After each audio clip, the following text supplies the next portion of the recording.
everyone! Welcome back dito sa ating channel. Kasama niyo na naman ang inyong one and only Mama Mia para sa panibagong kwento sa araw na ito.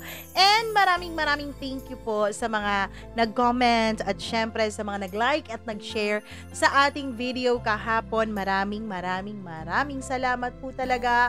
And I know na talaga namang pinag-iigihan niyo pong ang pagsuporta dito sa channel natin. So, pinag-iigihan din po namin ang paghahatid sa inyo ng mga panibagong kwento dito sa program natin. And syempre, 'di ba?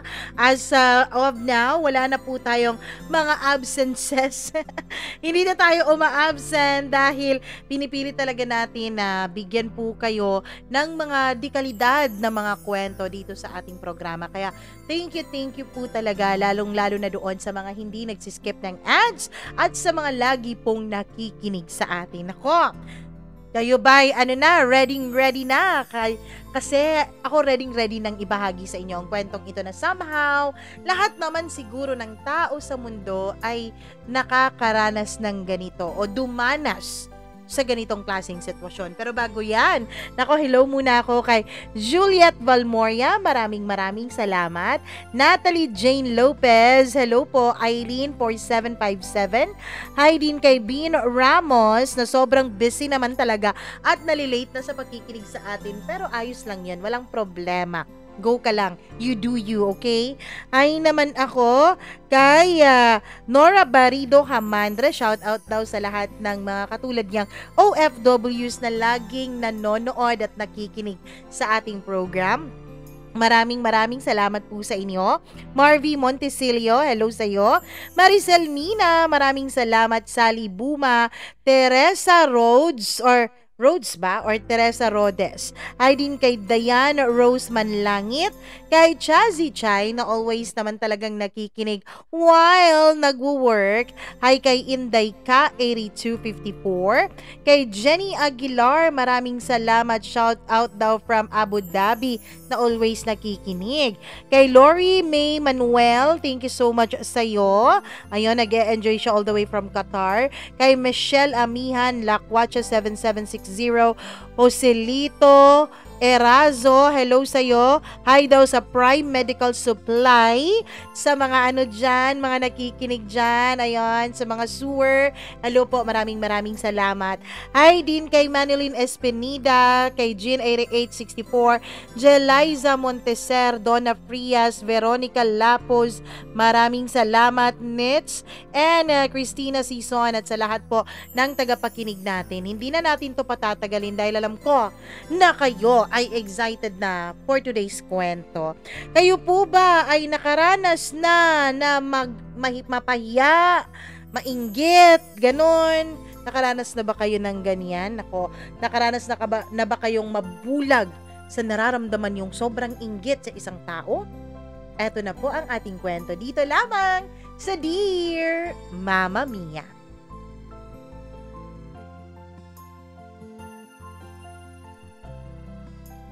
Ang inggit daw ay isang lason na sumisira hindi lamang sa ibang taong kinaiinggitan mo, kundi sa mismo mong pagkatao. Dear Mama Mia, hello po sa inyong lahat. Itago nyo na lamang ako sa pangalang Miko. 32 years old na ako, Mama Mia. May trabaho, may sariling bahay, may konti na ring naipon. Kung tutuusin, ang lahat ng bagay na ito ay masasabi mong dapat ay sapat na sa isang tao. Oo, dapat sapat na. Pero, sa totoo lang, Mama Mia, kahit anong meron ako, kahit nasasabihin pa ng iba na buti pa ako ay merong ganito at ganyan, parang kulang na kulang pa rin ang lahat sa akin. Siguro dahil nakikita ko pong oo nga't meron ako ng mga bagay na inaasam ng iba, pero marami pa rin akong mga bagay na meron ng iba na wala sa akin at hinahangad ko pa rin. Lagi po akong nakatingin sa kung anong meron ng iba. Lagi pong nakatutok ang mga mata ko sa mga naaabot ng ibang tao. Hindi po ako proud dito. Pero sa simula, hindi ko rin naman napapansin na ganun po pala ang pag-uugali ko, Mama Mia. Akala ko ay normal lang ang ganitong pag-uugali. Normal lang ang mga ganitong uri ng pakiramdam. Akala ko ay wala lang ito. Akala ko normal lang ang mainggit, Mama Mia. Pero ang hindi ko alam, unti-unti na pala akong kinakain ng lason ng pagkainggit ko sa ibang tao. At ang pinakamasakit doon, Mama Mia, ang pagkainggit ko po sa iba ang naging dahilan kung bakit nawala ang mga taong totoo palang mahalaga sa buhay ko. Akala ko kasi dati material lang na mga bagay ang mahalaga. Akala ko kasi dati material lang na mga bagay ang dapat pinapahalagahan ng bawat isa. Nasubukan niyo na po bang tanungin ang sarili niyo kung bakit sila? Bakit hindi ako? Bakit masaya sila? Bakit masagana sila? Bakit nakakapunta sila kung saan-saan? Bakit ako hindi? Naranasan niyo na po ba ang ganon? Well, nagsimula po ang lahat nung pumasok ako sa unang naging trabaho ko sa Maynila. Sa HR department po ako na-assign noon, Mama Mia. Underpaid, pero overworked. Alam kong marami ang mga nagtatrabaho na nakaka-relate dito. Ang dami-daming pinapagawa sa'yo. Ang dami-dami mong tinatrabaho. Overworked ka kung tutuusin. Pero ang liit-liit naman ang sahod mo. Na kung minsan, kung hindi ka pa dedeskarte, ay hindi pa magkakasya sa iyong mga pangangailangan. Tapos, Mama Mia, meron pa akong katrabaho na itago natin sa pangalang Ken. Si Ken ay kabatch ko lang po nung nagte-training kami sa kumpanyang yon. Pero ewan ko kung anong meron si Ken. Ewan ko kung anong galing at gilas ang pinakita niya kung bakit ilang buwan pa lamang ay na-promote na agad itong si Ken, Mama Mia. Wow! Congrats, Ken! Narinig kong bati sa kanya ng lahat ng mga ka-teammates namin. Masayang-masaya silang lahat para sa kanya. Nagpapalakpakan, nagngingitian, at nagsasabihan na, san ba ang treat? San ba ang selebrasyon? Deserve mo yan, Ken. Ako naman, Mama Mia, ay nasa isang sulok lamang.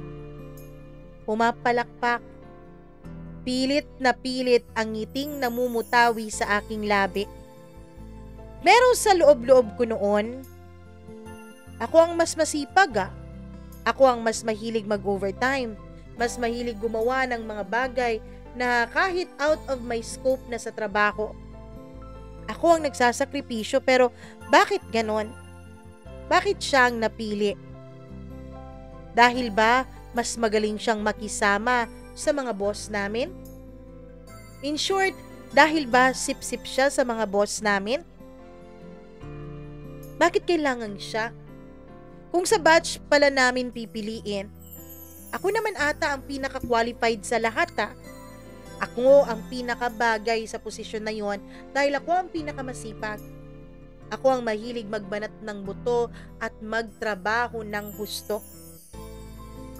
Pero bakit kailangan si Ken? Mama Mia, dun po unang tinamaan ng lason ng inggit ang puso ko. Dun po ako unang nakapansin na parang hindi ako naging masaya sa achievement ng iba. Aaminin ko kahit nakakahiya, hindi po ako naging masaya sa achievement noon ni Ken. Inisip ko, Mama Mia, na nakuha lamang niya yon dahil sa pagsipsip niya sa mga boss namin. At bakit ganun? Bakit kinokongratulate siya ng iba? Nagsisipsipan din ba sila kay Ken dahil na-promote ito? At ang ibig sabihin nun, sa ngayon ay boss na rin namin ito, kaya nagsisipsipan na rin sila sa kung sino ang sumunod na mapopromote? Mama Mia, ang akala kong pagkainggit ko kay Ken ay hindi lang pala natatapos sa kanya. Nainggit na ako noon sa lahat ng bagay na meron ng ibang tao na wala ako. Nainggit na ako sa mga bagay na alam kong mahihirapan po akong makuha. Mga bagay na akala ko dati ay madali lang. Mga bagay na akala ko dati at iniisip ko dati na deserve ko rin naman. Pero bakit parang ang ibang tao lang ang napagbibigyan? Si Ella, may bagong iPhone. Yung iPhone talaga na bagong labas, yung latest. Si Ramon, nakatrabaho ko, laging nagli-leave dahil nagta-travel. At ngayon, nakapag-travel na sa Japan. Napakamahal ng Japan, napakahirap pa ng visa. Si Tin naman, engaged na. Ikakasal na. Si Jake naman may bagong sasakyan, yung latest model. Pare-pareho lang naman kami ng trabaho. At ako nandito lang, nagtitipid, nangungupahan, wala pa ring love life. Noong mga panahon na ito kasi Mama Mia ay nangungupahan pa po ako sa aking tinutuluyan. Wala pa po akong sariling bahay ng mga panahon na ito. Kaya naman, bawat kibot na achievement ng mga katrabaho o mga kaibigan ko ay parang isang karayom na tumutusok sa puso ko. Bawat may makita sila, bawat may ma-achieve sila, ay lagi kong tinatanong ang sarili ko. Bakit sila lagi? Ako kaya kailan? Bakit sila na lang? Ako kaya maaabot ko pa yun? Mama Mia, hindi rin po nakatulong sa akin ang araw-araw na pagsuscroll ko sa social media. Hindi po nakakatulong sa akin ang araw-araw na may nakikita po akong iba na para bang may naa-achieve ang lahat ng tao sa mundo at lahat ng tao sa paligid ko maliban sa akin. Araw-araw ay parang binabaril ako ng mga maliliit na balita ng mga tagumpay ng ibang tao. Pumasa sa bar exam. Congrats! New condo, new life finally. Bali with family. Siargao with friends. Hong Kong with my love. Thank you my love for the new ride. At kung ano-ano pang mga nakikita ko sa social media na piniplex ng ibang tao. Iniisip ko pa noon, bakit ba kailangan nilang i-flex ang mga bagay na yon? Napakahambog naman. Pwede namang sa kanila na lang yun, 'di ba? Silang mayroon nun, fine, pero wag na nilang ipainggit sa ibang tao. Ganon ang iniisip ko habang tinitignan ko ang mga achievements ng iba. Tapos ako, nasa cubicle ko lang sa opisina. May bit-bit na instant noodles. Walang ka-signal-signal. Minsan, lagi kong tinatanong ang sarili ko. Miko, masaya ka ba talaga sa buhay mo? O hindi mo lang matanggap na mas masaya sila? Masaya ka ba talaga sa buhay mo? O mas gusto mo ang buhay nila? Hanggang dito na lang ba talaga ang lahat tungkol sa'yo, ha, Miko? Habang tinatanong ko ng napakaraming tanong ang sarili ko, dun ko na-realize, Mama Mia, hindi ko po alam kung ano ang sagot sa mga tanong na yon. Mama Mia, lahat ng taong nakakalamang sa akin noon ay nakikita kong parang undeserving naman sila. Meron namang iilan na nakikita ko ring deserving sa mga tagumpay na tinatamasa nila. Pero kung deserving sila noon, deserving din naman ako. May isa po akong kaibigan, itago natin sa pangalang Luis. Si Luis po ang matalik kong kaibigan mula pa high school. Magkasabay kaming lumaki. Halos sabay rin kaming natuto sa lahat ng bagay. Maliban lamang sa isang katotohanan, Mama Mia, na mas matalino si Luis sa akin. Hindi lang pala isa. Marami pala. Mas charming siya, Mama Mia. At aaminin ko rin, mas maswerte din siya kesa sa akin. Pagkatapos ng kolehiyo ay agad po siyang natanggap sa isang malaking kumpanya. Ewan ko nga, Mama Mia, pero ang sabi sa akin ni Luis noon ay mga iilang malalaking kumpanya din ang nag-aagawan para sa kanya. Hindi lang iisang kumpanya ang gustong kumuha sa kanya, kundi marami. At syempre, ang pinili ng kaibigan ko ay yung kumpanyang mas malaki dahil mas malaki ang benepisyo at pasahod. Samantalang ako, eto, nagpapalipat-lipat muna ng trabaho. Nang malaman kong may negosyo na siyang pinapatakbo ay tinawanan ko lang. Baka side hustle lang niya yan. Sabi ko noon sa sarili ko. Nung nalaman kong mag-uumpisa siya ng negosyo, ay sinabi ko, Mama Mia, na baka kinukulang siya sa pera. Baka kinukulang siya sa mga panggastos niya. Kaya kailangan niya ng ibang mapagkakakitaan. Pero Mama Mia, ilang buwan lang po ang lumipas. Lumago ng lumago ang negosyong pinatayo ng kaibigan ko. May cafe na siya, may delivery service pa, at nagkaroon din siya ng sarili niyang magarang sasakyan. Tol, visit ka naman minsan sa shop ko. Anyaya niya sa akin nung nagkita kami ng hindi sinasadya sa isang grocery. Ngumiti ako noon. Pero ang totoo, gusto ko siyang batuhin ng bato. Bakit siya laging nauuna? Hindi ba't pareho lang naman kaming nagsisimula? Pareho naman kami nung nagsimula kaming dalawa. Dahil sa sobrang inggit ko noon ay hindi ko siya binisita. Hindi ko na rin sinasagot ang mga messages niya sa akin. Hindi ko rin siya binati nung birthday niya, Mama Mia. Sa isip ko, bakit ko siya ika-congratulate? Wala naman siyang ginawa kundi ipamukha sa akin kung gaano ako ka-behind sa buhay niya. Bakit ko siya babatiin? Hindi naman niya ako kinukonsider. Para bang lagi niyang ipinangalandakan sa mukha ko na mas matagumpay siya kaysa sa akin. Hindi ko nalaman, Mama Mia, na ang pagkainggit pala na yun ay para palang isang lason na unti-unti pong dumudurog sa pagkatao ko. Para palang isang lason na unti-unti pong tumutunaw sa kabutihan na meron ako sa aking sarili. Habang lumalalim ang inggit na nararamdaman ko, hindi ko namamalayan na lumalayo na rin pala ako sa mga tao.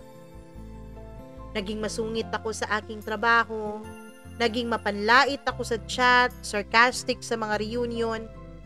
Lahat ng taong nakikita ko, may mga bagong gamit at kung ano-ano, lahat yun hinahanapan ko ng kapintasan.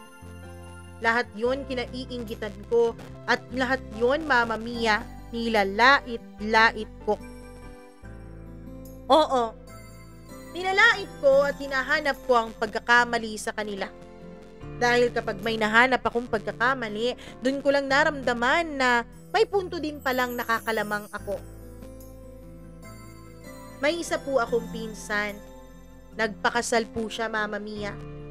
Hindi ako umattend sa kasal na yon kahit na imbitado naman ako. Kasi naiinggit ako sa sayang nararamdaman niya. Naiinggit ako sa kasiyahan at sa ngiti na nakikita ko sa kanyang mga labi doon sa Facebook. Mama Mia, may kabatchmate din ako na nagkaroon na ng baby.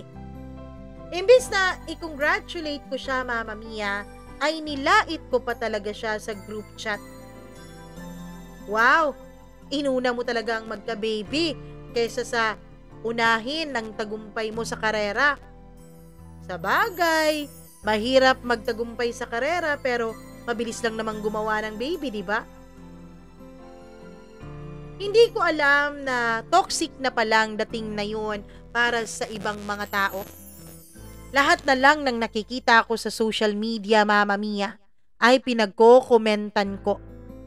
Minsan nga gumawa pa po ako ng troll account o isa pong account na hindi naman totoo para lang makapagkomento ako ng masama sa ibang tao. Kapag may vlogger akong kakilala na sumikat, pupuriin ko ang pagkasikat niya pero wawasakin ko rin ang ibang bahagi ng kanyang buhay. Tulad na lamang ng isa kong kaibigan na isang vlogger na sumikat. Pero nung sumikat siya ay nagpagawa siya ng ilong kaya katakot-takot na panlalait ang kinoment ko sa video niya. Sabi ko, Mama Mia, well, kailangan mo talaga ng pera dahil ang pangit-pangit kasi ng ilong mo. Kung hindi ka pa naging sikat at hindi ka nagkapera, hanggang ngayon siguro yung ilong mo ang pangit pa rin at hindi bagay sa social media. Kung ano-ano pang mga masasamang salita ang lumalabas sa bibig ko. Siguro nga tama ang sinasabi ng ibang tao na kapag masama ang nasa loob ng puso mo, masama rin ang lumalabas sa bibig mo. Hanggang sa dumating ang punto, Mama Mia, na halos wala na po akong makausap. Wala po kasing gustong makipag-usap sa akin. Kahit nga sa trabaho ay trabaho lang ako at walang halos kaibigan. Kapag kumakain ako ng lunch break ay mag-isa lang ako. Minsan may mga kasama ako pero yung mga katulad ko rin na mga mapanglait sa iba. Naging magkakagrupo kami. At dahil nga magkakagrupo kami ay mas lalo pang lumaki ang mga inggit na nararamdaman namin para sa ibang tao. Kung sino-sino at kung ano-anong klaseng paninira ang panlalait ang sinasabi namin sa iba. Mama Mia, ako ang nagsara ng pinto para lumapit sa akin ang mga taong mahahalaga sa buhay ko. Kasi sa loob-loob ko noon, kung hindi ako kasing successful nila, mas mabuti pa sigurong wala ako sa paligid nila. Ang akala ko, Mama Mia, ay doon ako makakahanap ng kapayapaan. Naalisin ko ang sarili ko dun sa mga taong matatagumpay. Na kapag naiinggit ako at naiinis ako, ay sinisiraan at binabash ko sila sa social media. Pero isang gabi, umuwi po ako ng lasing sa bahay. Galing ako sa isang event ng kumpanya namin. Pagbukas ko ng Facebook ay nakita kong nag-post ang best friend kong si Luis. Sa mga nawala, salamat. Sa mga nanatili, mas salamat. Hindi ko maintindihan kung bakit bigla kayong nawala. Sana'y balang araw, magkakausap ulit tayo. Sabi niya doon sa post niya kasama ang isang video na para bang nostalgic. Shinare na yon, Mama Mia. Na para bang ang mga kaibigan natin dati kesyo ganito, ganyan. Noong tinignan ko ang comment section ay may comment ang kapatid niya. Kuya, lahat kami proud sa'yo. Kahit sa dami ng nawala, hindi ka pa rin sumuko. Mama Mia, habang tinitignan ko ang video ng mga batang naglalaro, hanggang sa lumaki sila, hanggang sa magkasama silang inaabot ang kanilang mga pangarap, doon ay naramdaman kong bumigat ang dibdib ko. Narealize ko, ako yung nawala. Ako ang hindi nagstay. Ako ang tinablan ng lasong itinanim ko sa puso ko. Ewan ko ba, Mama Mia, pero nakaramdam po ako ng bigat sa damdamin ko. Doon ko nalaman, Isang malaking kagaguhan ang nagawa ko sa kaibigan ko. Kaya kinabukasan pagising ko ay agad akong naligo at naghanda. Pinuntahan ko si Luis sa cafe niya. Tahimik lamang siya nung nakita niya ako. Hindi siya kaagad ngumiti sa akin. Pero hindi rin naman siya umiwas gaya ng inaasahan kong magiging reaksyon niya. Tol, sambit ko. Alam kong matagal akong hindi nagparamdam sa'yo. Alam kong tinabla kita at wala akong ibang dahilan kundi kasi naiinggit ako. Mama Mia, sa hindi ko malaman kung papaano, ay nakaabot pala kay Luis na ako yung troll na naninira dun sa page ng cafe niya. Di naman masarap dyan. Maganda lang itsura ng cafe na yan, pero yung mga drinks at mga pagkain dyan, wala namang silbi, ang mamahal pa. Yan ang mga iilan sa paninirang sinulat ko doon sa comment section ng kanyang page ng kanyang cafe. Bumalik sa akin lahat ng mga ginawa kong mali at mga pinagko-comment kong mali sa ibang tao.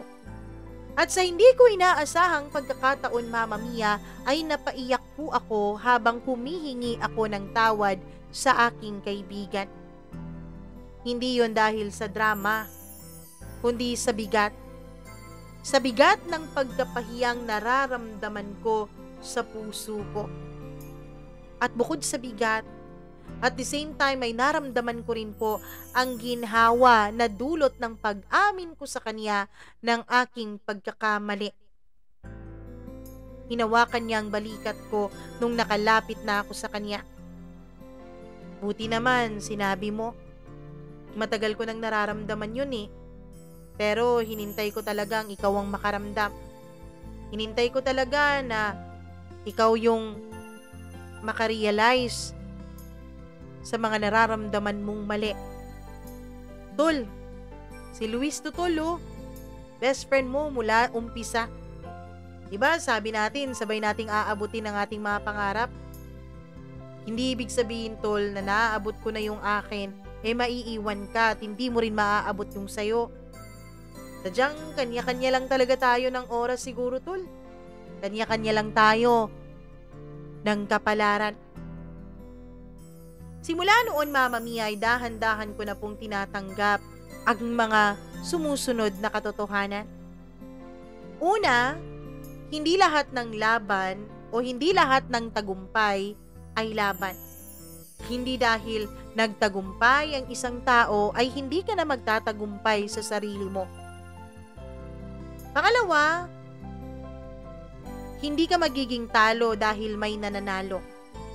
Magkaiba kayo ng timeline. Pangatlo, hindi ako magiging buo kung ang sukatan ko ng tagumpay at pagkatao ay ang tagumpay na tinatamasa ng iba. Dahil dun, Mama Mia, ay unti-unti ko pong binago ang sarili ko. Unti-unti akong bumabalik sa social media, pero hindi na para ikumpara ang sarili ko sa iba, kundi para i-celebrate ang mga achievements o tagumpay ng mga kaibigan at mga pamilya ko. Dinilit at dini-activate ko na rin lahat ng mga troll accounts ko, Mama Mia. Bumalik ako sa mga dati kong kabarkada. Nagsimula ulit akong makipagkwentuhan ng walang halong sarkasmo sa iba. Walang halong bitterness, kundi kasiyahan lamang na nararamdaman ko para sa kanilang mga naaabot sa buhay. Ngayon, Mama Mia, hindi ko po masasabing perpekto na ang puso ko, na wala na akong inggit na nararamdaman. Dahil sa totoo lang, normal naman ang mainggit sa iba. Normal naman ang mainggit sa tagumpay na tinatamasa ng iba. Pero natuto na po akong kausapin ng sarili ko na kapag may nananalo, kapag may nauuna, kapag may nakuha ang iba, hindi ibig sabihin nun na talunan ka na. Hindi ibig sabihin nun na pinapaboran sila. Miko, ibang laban yan. Hindi ikaw ang kalaban nila. Kaya kapag nananalo sila, hindi yon ibig sabihin ng iyong pagkatalo. Yan ang lagi kong pinapaalala sa sarili ko, Mama Mia. Nagsimula akong magsulat, nagsimula akong tumulong sa negosyo ng best friend kong si Luis. Natutunan ko ring magbigay kahit hindi ako sobra. Natutunan ko pong i-appreciate lahat ng dumadating sa buhay ko. Lahat ng mga nangyayaring maganda sa buhay ko, kahit gaano pa man yan kaliit, ay ina-appreciate ko. Kasi isa pa po sa mga natutunan ko sa buhay, Mama Mia, kahit gaano pa karami o kalayo ang maaabot mo, kung hindi ka marunong mag-appreciate nito, ay parang baliwala din to para sa'yo. Lagi pa rin itong kulang para sa'yo. At lagi mong tatandaan na kahit kulang ka, ay pwede ka pa rin makatulong sa iba. Dahil mas magaan pala ang mabuhay kapag hindi mo bitbit ang galit sa tagumpay ng ibang tao. Ako si Miko, dating mainggitin, dating bitter, dating mapagkumpara sa iba. Pero ngayon, tinatanggap ko na. Ang tunay na laban ay hindi laban sa ibang tao, kundi laban sa sarili mo. At ang tunay na tagumpay ay kapag natuto kang matuwa sa tagumpay ng iba, habang patuloy mong binubuo yung pangarap at magiging tagumpay mo. Maraming salamat po, Mama Mia, sa pagbabasa mo nitong aking liham. Alam kong may kaiklian itong kwento ko. Sana naman ay nagustuhan nyo pa rin ito. Lubos na nagpapasalamat, Miko.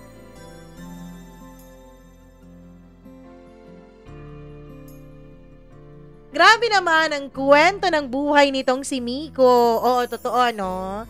Agminin nyo. Kayo din naman ay nainggit din. Nako naman, huwag kayong plastic dyan. Charot. Diba? Nainggit din naman tayo sa tagumpay ng iba. Lalo na kapag merong mga upcoming mga high school or college reunion, diba? May mga gano'n, nakikita mo na yung iba mong mga kaklase ando na sa abroad. Yung iba mong mga kaklase, matagumpay na, may sasakyan na, may magara ng bahay, nakakapag-travel na kung saan-saan. 'Di ba? Yung iba mong mga kaklase, meron ng masaya at buong pamilya, may mga anak na, nag-aaral na nga yung iba. Tapos ikaw, pakiramdam mo parang naiiwan ka. Pakiramdam mo, parang stuck ka sa 9 to 5 mong trabaho. Hindi pala 9 to 5 kapag Pilipinas, 9 to 6. Stuck ka sa 9 to 6 mong trabaho, stuck ka na pag sumweldo ka, pambayad utang, tapos uutang na naman, naantayin na naman ang susunod na sweldo para makabayad at makautang na naman ulit. Parang ganon.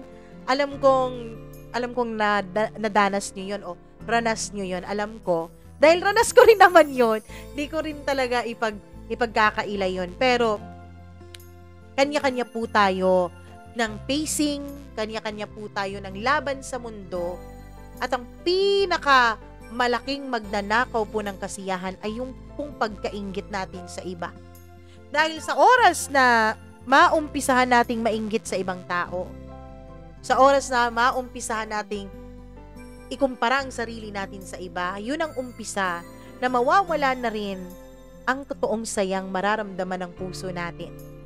Sana po kahit na napakaikli naman talaga ng kwento ng buhay nitong si Miko, dahil dun naman tayo nakapag-focus sa kanyang inggit, sana po ay may natutunan po kayo sa kanyang kwento dahil napakaganda po ng leksyon na pwede nating makuha sa kwentong ito. 'Di ba? Napakagandang leksyon na huwag tayong mainggit sa iba. Oo, may mga pagkakataon na talagang ma-feel natin ang unfair naman ng mundo. Bakit sila lagi ang pinagpapala? 'Di ba? Bakit ikaw masipag ka naman? Ano ka naman? Bakit hindi ka pinagpapala tulad nila? Iba po ang pagpapalang binibigay sa'yo. Iba ang blessing na nakahanda para sa'yo. At hindi ibig sabihin na kapag binibless ng Diyos ang isang tao, ay mawawalan ka ng blessing sa sarili mo. Kanya-kanya po tayo. Hindi po magiging kakulangan natin ang tagumpay ng iba. Sana po yan ang ating itanim sa ating mga puso't isipan. Charot naman! Ako, alam kong nagustuhan nyo ang kwentong ito. I-share nyo ha, pero bago yan, ako, magsimula tayo ng panibagong kwento dahil napakaikli lang naman ang kwentong yan. At meron pa po tayong isang maikling kwento tungkol naman sa pangarap at pagsasakripisyo. O diba? Grabe ito, kanina inggit. O ito, other side of the inggit. Kaya eto na po ang pangalawang tampok natin na kwento dito lamang sa paborito po ninyong programa, ang Dear Mama Mia.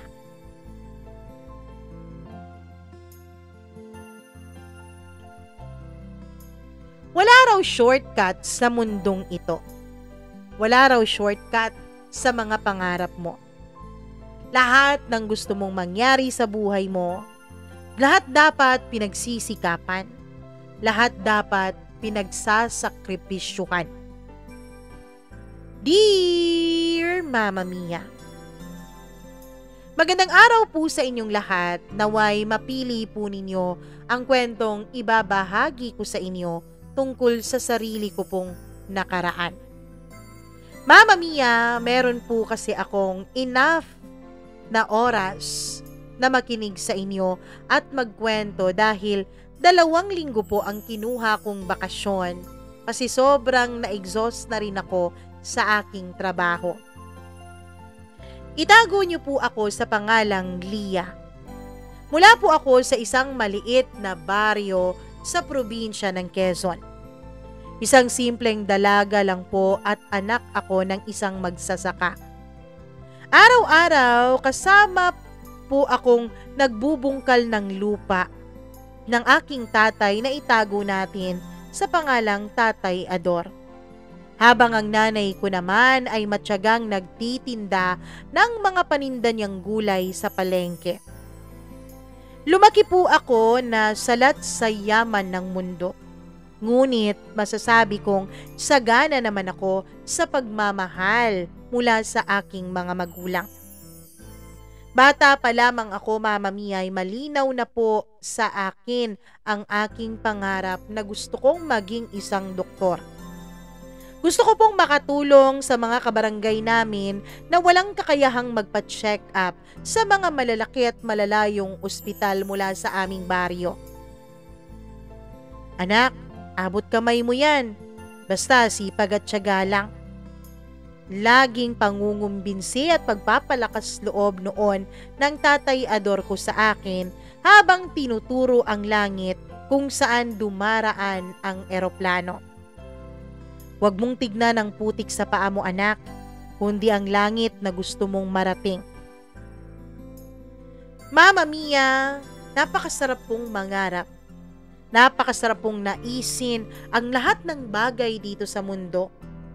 Ngunit sa kabila ng mga pangarap na yon ay sadyang napakarami naman talagang hadlang, lalo na sa isang katulad ko na lumaki na salat sa halos lahat ng bagay sa mundo. Hindi po sapat ang kita sa bukid para pag-aralin ako sa kolehiyo ng aking mga magulang. Maraming gabi na umiiyak po ako habang binubuklat ang lumang libro ng aking pinsan. Lahat po ng meron ako, Mama Mia, ay galing po sa pinsan ko. Pinaglumaan nila o hindi na nila gagamitin at pwede nang ibasura. Lahat yon. Matapos akong makapagtapos ng high school, ay tinangka ko pong mag-apply ng scholarship sa Maynila. Mama Mia, maniwala man po kayo't sa hindi, ay naglakad po ako ng 5 kilometro para makarating lamang sa terminal. Sumakay ng tricycle, jeep at bus. Bit-bit lamang ang isang lumang backpack at ang pag-asang hindi masyadong mabigat para sa mundo. Sa Universidad ng Pilipinas, Mama Mia, para po akong isang patak ng ulan sa gitna ng napakalaking bagyo. Napakarami pong mga matatalino, mayayaman at bihasa sa syudad. Hindi katulad ko na laking probinsya. Ang totoo niyan ay nakaramdam po ako ng pagkalugmok nung una akong makarating doon. Nakaramdam po ako ng panliliit sa sarili ko.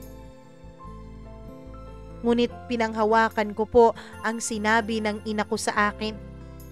Ang talino, hindi yan nasusukat sa ganda ng suot o sa laki ng bahay.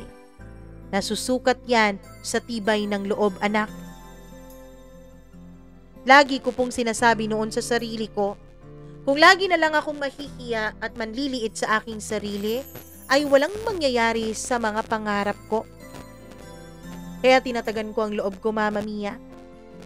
Swerte naman na pumasa ako sa scholarship exam at doon po nagsimula ang panibagong yugto ng aking buhay. Nagtrabaho ako habang nag-aaral. In short, ay naging working student ako, Mama Mia. Naglilinis ako ng silid-aralan, nagtitinda ng kakanin, at kung minsan nga ay nagiging tutor pa ako sa mga estudyanteng mas may kaya pa kesa sa akin. Oo, napakahirap ng buhay. Kulang sa tulog, kulang sa pera, kulang sa luho. Pero isa lang ang sigurado ako. Kahit na maraming bagay ang kulang sa akin, hindi naman ako kinulang ng determinasyon at inspirasyon. Inspirasyon ko po lagi ang mga magulang ko at ang kahirapang tinatamasa ng aming pamilya. Isang gabi, Mama Mia, habang nasa ilalim ako ng ilaw ng poste, ay pinilit ko pong aralin ang anatomy para sa paparating naming examination. Umuulan noon. Basa ang aking mga paa at kumakalam na ang aking sikmura. Doon ko naramdaman ang sakit, Mama Mia. Habang naririnig kong kumakalam noon ang sikmura ko. Sakit hindi pisikal, kundi emosyonal. Bakit ganito? Bakit yung iba, mga laki sa layaw?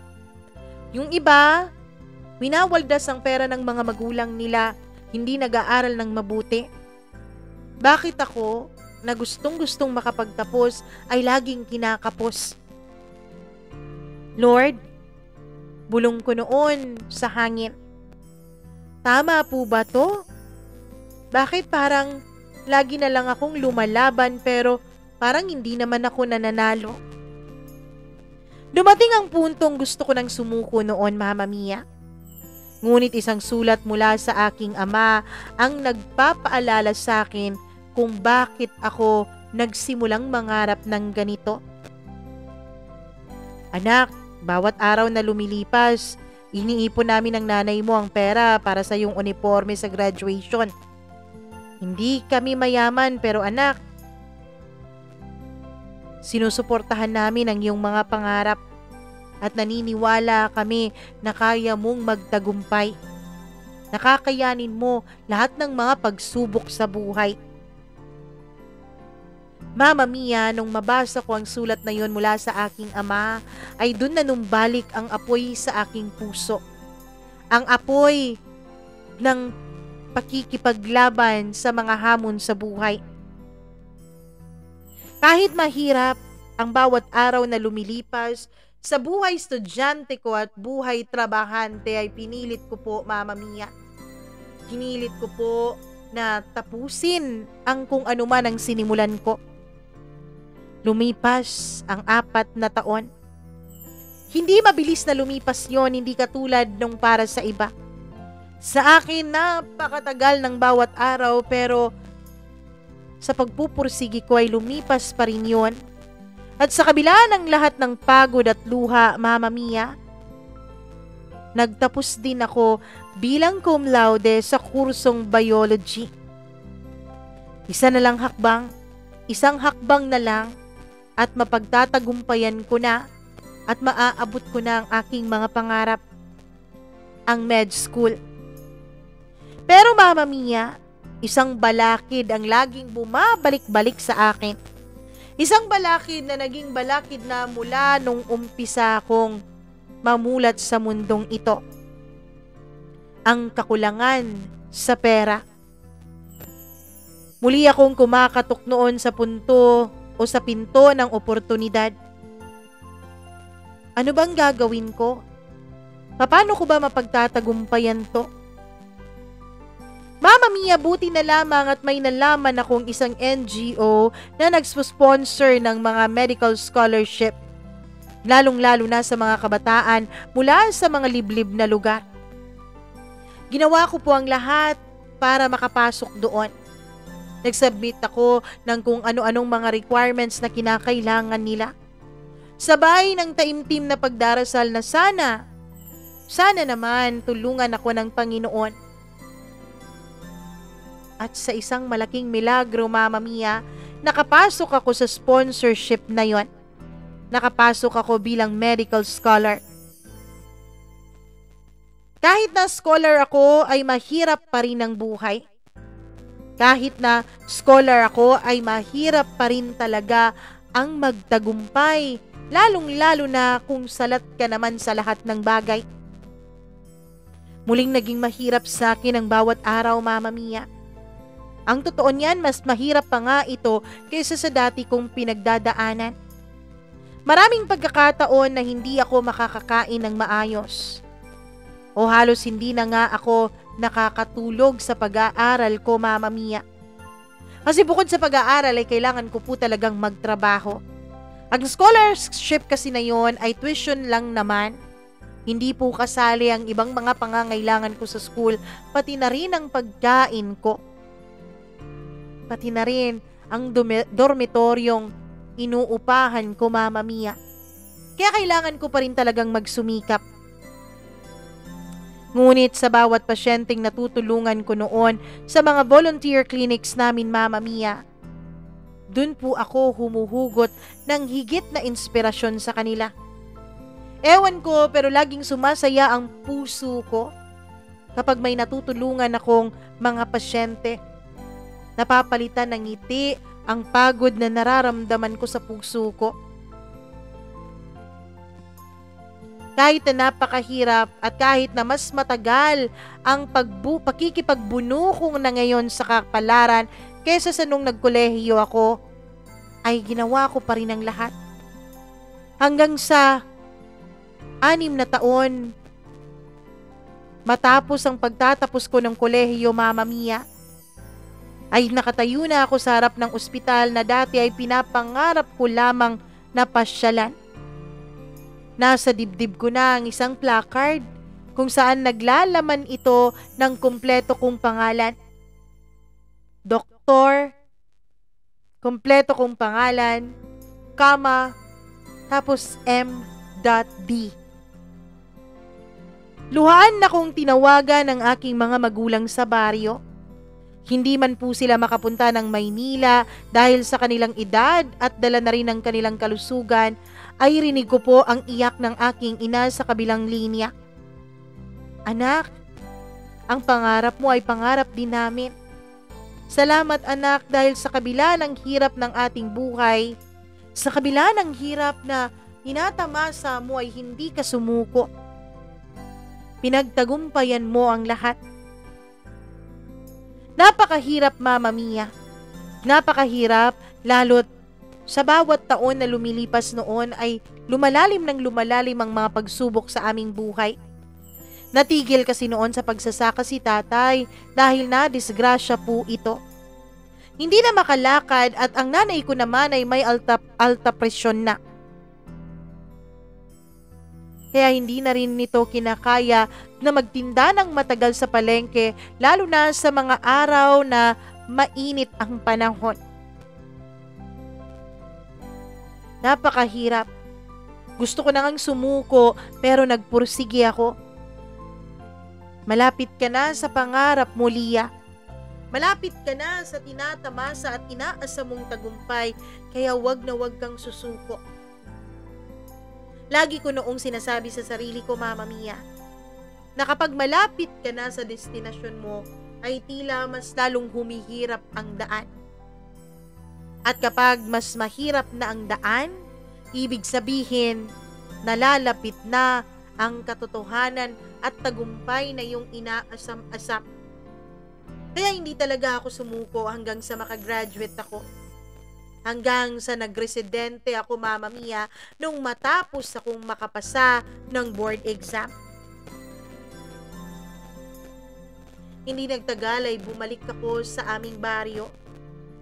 Itinayo ko ang isang maliit ngunit maayos kong health clinic at nagsimula akong tumulong sa mga taga-barangay ng libre. Oo, Mama Mia, meron po akong trabaho. Meron po akong pinapasukang ospital, pero kapag wala akong pasok o kapag may mga araw na hindi ako busy, ay nagbubukas po ako ng clinic ko sa aming baryo. Lagi ko pong nilalaanan yun ng oras dahil yun po talagang pangarap ko at yun ang pangako ko noon sa Diyos at sa sarili ko. Ang dating batang may putik sa paa, ngayon ay may puting coat na at may ngiti na ng pag-asa. Nagbibigay na ako ng pag-asa sa mga kabaryo ko. Nagbibigay ng libreng check-up, seminar lalo na sa mga buntis at gamot sa mga matatanda. Marami rin kasi ang na-inspire sa kwento ko, Mama Mia, lalong-lalo na yung NGO na tumulong sa akin at nagbigay sa akin ng medical scholarship. Sila po ay katuwang ko sa pagtulong sa aking mga kabaryo. Hindi man ako milyonaryo sa salapi. Masasabi ko, Mama Mia, na milyonaryo naman ako sa pagmamahal ng tao at sa kasiyahan na nasa kaibuturan ng aking puso. Minsan, Mama Mia, habang nasa baryo ako namin ay may isang batang babaeng lumapit sa akin. Tinanong niya ako, "Doktora, paano ko rin po maaabot ang pangarap ko?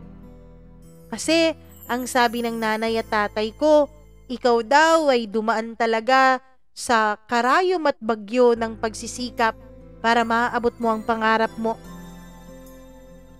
Ngumiti ako noon at tumingala sa langit. Maulap man sa harap ng araw, hindi ibig sabihin na wala itong liwanag. Minsan, kailangan mo lang talagang lumakad kahit na napakaputik ng daanan mo. Dahil sa dulo ay laging may araw na naghihintay. Minsan, kahit na napaka-imposible, minsan kahit na iniisip mong wala nang mangyayari sa buhay mo, ang tangi mo lang magagawa ay magpatuloy kahit walang kasiguraduhan kung saan ka nga ba dadalhin ng kapalaran. Yun lang ang natatangi mong magagawa. At kapag nagawa mo yun, tsaka mo lang malalaman na ito pala ang tunay na katas ng tagumpay. Mama Mia, nakilala ko na rin ang lalaking aking mamahalin. Ngayon, kakakasal lang namin nung nakaraang taon at pinagdadalang tao ko na ngayon ang unang anak naming dalawa.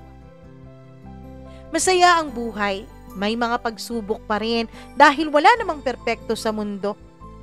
Pero masasabi ko, worth it lahat ng sakripisyo ko. Worth it lahat ng ginawa ko para maabot ang mga pangarap ko. Alam ko, Mama Mia, na may magsasabing hindi naman siguro totoo ang kwentong to. Paano magkakaroon ng pagkakataon ng isang doktor na magsulat ng kanyang sariling kwento? Ang totoo niya, ng sekretarya ko po sa clinic ang laging nakikinig sa inyo. Isang araw nung nakaraang taon, Mama Mia, ay narinig kong pinakikinggan niya kayo habang wala ng pasyente sa labas. Tinanong ko kung anong pinakikinggan niya dahil naintriga ako sa boses mo. Nung sinabi niya yon ay tsaka ko sinearch sa YouTube. Kapag meron po akong ginagawa ay nakikinig po ako sa inyo. Marami po akong naririnig na mga kwento tungkol sa mga pagsubok, tungkol sa mga sumuko. Pero Mama Mia, gusto ko pong magbigay ng inspirasyon. Gusto ko pong magsabi sa iba na posible po ang mangarap ng matayog basta't magsikap ka lamang. Kaya nitong pagbabakasyon ko ng 2 linggo para makapagpahinga, ay inisip kong magsulat sa inyo para kahit papaano ay makapag-inspire din ako ng ibang tao. Naway nagtagumpay din ako na mabigyan ng inspirasyon ang iba niyong mga tagapakinig, Mama Mia.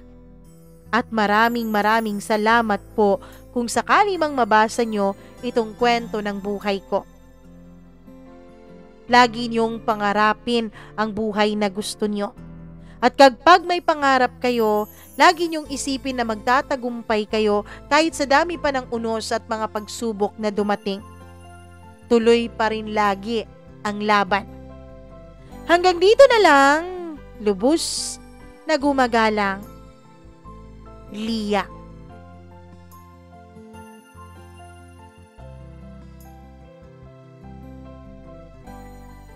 Grabe naman kung makalia. Hello, Doktora Lia. Maraming salamat sa iyong pagkikinig at syempre sa iyong pagpapadala ng sarili mong kwento dito sa ating programa. Alam nyo ba, sinearch ko talaga yung email ni Doktora at sa kanyang email talaga, meron talagang niya, parang profile picture niya tapos ganon, may doktora dito. So hindi nyo masasabing hindi totoo ang kwentong ito dahil totoo at maraming salamat dahil sa kabila ng pagiging busy mo sa iyong trabaho, sa iyong karera at syempre sa iyong pamilya at nalalapit na anak, ay andito ka pa rin at nagsulat para mabigyan ng inspirasyon, lalong-lalo na ang mga taong nais nang sumuko sa kanilang pakikipaglaban para sa kanilang pangarap. Naway may natutunan po ang lahat ng mga tagapakinig natin ngayon, lalong-lalo na ang mga magulang at mga kabataan na nakikinig sa atin. Napaka-inspiring naman talaga ng kwento at totoo talaga na ang daan papuntang tagumpay, hindi talaga madali. 'Di ba? So sa kwento natin kanina, Miko, balikan natin si Miko. Ang kwento kasi niya kanina yung naiinggit siya. O kita mo na, Miko, kita mo kung anong pinagdaanan ni Doktora Lia, 'di ba? So, dapat maging masaya tayo sa tagumpay ng iba dahil ang totoo niyan, kaya tayo naiinggit dahil ang nakikita natin ay yung tagumpay lang nila. Ang nakikita natin yung finished product na. Hindi natin nakita, hindi natin nasubaybayan yung mga pagsubok na kailangan nilang pagdaanan. Hindi natin nakita ang mga tulog na sinakripisyo nila, ang mga kain na hindi nila nagawang kainin, o mga pagkain na hindi nila nagawang kainin dahil na rin sa sakripisyo para sa mga pangarap na yon.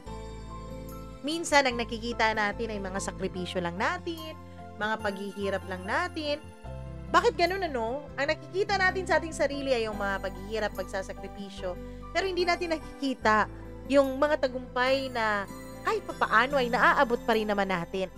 Tapos ang nakikita natin sa ibang tao, yung kanilang mga tagumpay, yung mga saya, yung mga ngiti. Hindi natin nakita ang mga luha, ang mga sakripisyo, ang pagkadapa, ang pagbahid ng putik sa kanilang katawan para lang maabot kung anong naabot nila. Ang lagi nating nakikita ay yung tagumpay. Gaya ng mga vloggers. Nakikita natin, nagta-travel sila. Nakikita natin, nag-e-enjoy sila, tumatawa sila, 'di ba? Gaya ng mga sinusubaybayan nating mga mother vloggers, 'di ba? Na nakikita mo ang saya-saya ng pamilya nila. Kung saan sila nagta-travel. Tapos magugulat ka na lang, isang balita ang darating ngayon. Hiwalay na pala sila dahil nag-cheat yung ganito, yung ganyan. Tapos maiisip mo, bakit kailangan pa mag-cheat? Matagumpay na sila. Kung ako yan, di na talaga, wala na talagang puro kasiyahan na lang, puro tawa na lang. Ganun tayo makapagsalita kasi hindi natin pinagdaanan ang mga pagsubok na pinagdadaanan nila. Kaya sana maging kind po tayo. Ano po bang kind? Mabait? Mabuti? Maging mabuti po tayo sa mga nakakasalamuha nating ating kapwa dahil hindi natin alam kung anong hirap ang pinagdadaanan ng bawat isa sa atin. Ang nakikita lamang natin ay yung mga gusto nilang ipakita sa ibang tao, yung mga tagumpay, yung mga ngiti. Hindi natin nakikita ang mga sakripisyo sa likod ng mga tagumpay at ngiting yon. Kaya maraming salamat po sa inyong walang humpay na pagsuporta. Syempre sa atin po mga letter senders na talagang nakakapagbigay inspirasyon sa ating mga tagapakinig. Maraming salamat po talaga sa inyong walang sawang pagmamahal at pagsuporta sa ating channel. Ako po'y labis na natutuwa at sana po dumami pa po ang ating mga subscribers at tulungan niyo po ako maabot ang ating goal for this year, ang maabot ang 100,000 subscribers. Alam kong medyo suntok sa buwan, medyo napakataas na ambisyon yon, pero naniniwala akong kakayanin natin to. So tulungan niyo po akong abutin ang 100,000 subscribers. At syempre, kung may sarili din kayong kwento dyan na tinatago-tago nyo, ay nako, magsulat na po kayo, ikwento nyo na po sa amin. Mag-email lamang po kayo dito sa mamamia.cdo0317@gmail.com. At wag na wag nyo rin kakalimutan na mag-subscribe dito sa channel natin, mag-click ng notification bell para lagi po kayong naa-update sa tuwing meron po tayong bagong upload o kwentong inilalabas. At syempre rin, ako naman, i-like at i-share nyo ang videong ito para dumami pa ang ma-inspire natin dahil sa dalawang naggagandahang kwentong itinampok natin for today's video. Maraming salamat po sa inyong lahat. Ako pong muli ang nag-iisa ninyong Mama Mia na labis na natutuwa sa inyong walang sawang pagsuporta. I love you all so much. Mwah, mwah, mwah, mwah. Ingat po kayo lagi.